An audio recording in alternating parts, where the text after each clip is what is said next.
Hey guys, welcome back. Today I want to share a painting technique that's a good way to study light, shadow, and form, and that's subtractive painting. For anyone that's unfamiliar with it, subtractive painting is exactly what it sounds like. Instead of pulling everything by adding paint, you actually begin to remove it. What I love about this method is that it really teaches you to observe light differently. You begin to think in terms of pulling light out of darkness instead of simply layering highlights on top. And for this piece, I'm focusing on hands because hands carry so much expression, and because it has always been very intimidating to me. So I'm taking the challenge here. And they can be delicate. They're strong, and of course, these are old man's hands. And I also feel that the subject is good for the anatomy of the hands. So, and one of the reasons I think subtractive painting is so useful, especially for beginners, but honestly for experienced artists too, is because it helps train your eye to simplify what you're seeing from, light and shadow patterns first. And anyhow, this technique can actually be approached in several ways. And some artists like to use it almost like a drawing process, using the removal of paint to sketch out on their subject and establish the foundation before they continue with full color. And others may choose to keep the painting completely monochromatic, so it's up to you. But you can also let the first layer dry overnight and then come back the next day and glaze color on top, slowly building depth. You can continue painting directly into the wet surface in the same sitting, introducing color immediately and allowing everything to blend together. It's entirely up to you. Okay, I love how the flexibility is actually part of what makes this process so cool. So it can be loose and expressive, and very highly controlled and refined, so that is on you. I am probably going to detail as much as possible on this painting, and I'll show you the little process there because I didn't think that I was going to post the finished product. I just wanted to introduce subtractive painting to you. So also know the tools that you can use for subtractive painting are rags, Q-tips, makeup sponges, and subtractive tools. And here's a picture of it. You can get this, I believe, on Amazon.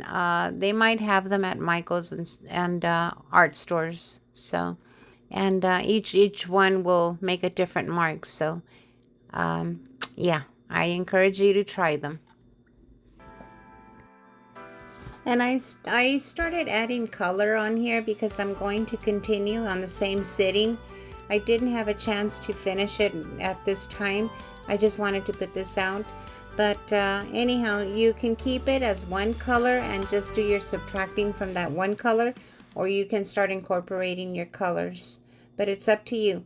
But like I mentioned at the beginning, you can even let it dry overnight, and it's basically so that you can do your drawing process, or you can use it for the light and shadow form and keep it as a monochromatic, so it's entirely up to you. But anyhow, so here I am still developing, and you can add glaze on here. Now I ended up using Gel Kit Light. There's Gel Kit Regular and Gel Kit Light by Gamblin, and I ended up using Gel Kit Light because it's got a little more fluidity, and so it makes it more liquidy for you. So it's up to you, but both work well. One dries faster than the other. So, and they use this for glazing too. You can use it for glazing. And the fun thing about it is that it's free. You can go back. If you made a mistake, you can actually just repaint another layer of glaze and just redraw it out and start subtracting again. And if it does kind of set for a bit because this is oil, you're able to get maybe like a Q-tip, and just put it into your thinner. Even a brush. You can even get a brush. Just get that and then wipe off whatever paint you don't want on there or you're subtracting.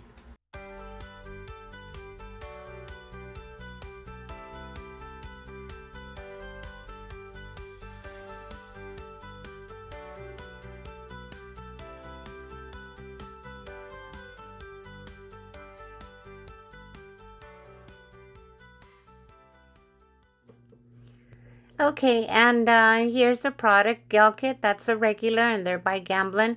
It's a medium, okay?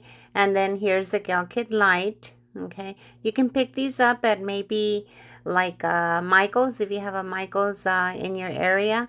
Hobby Lobby might have them. I have seen them there at time.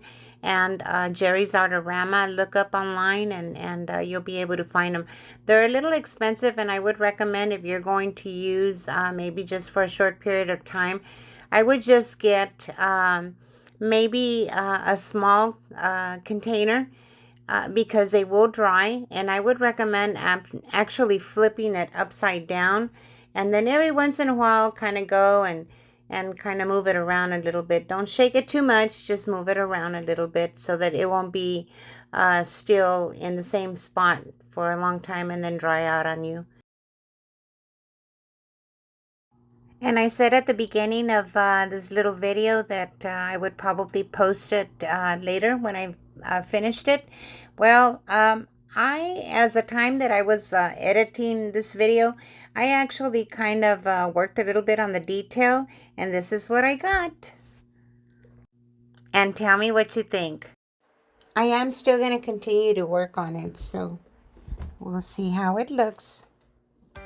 But anyhow, the basic steps is you just get a blank canvas, you get your background colors that you choose, and you mix it up with some Gel Kit, whether it's Gel Kit Light or Gel Kit regular.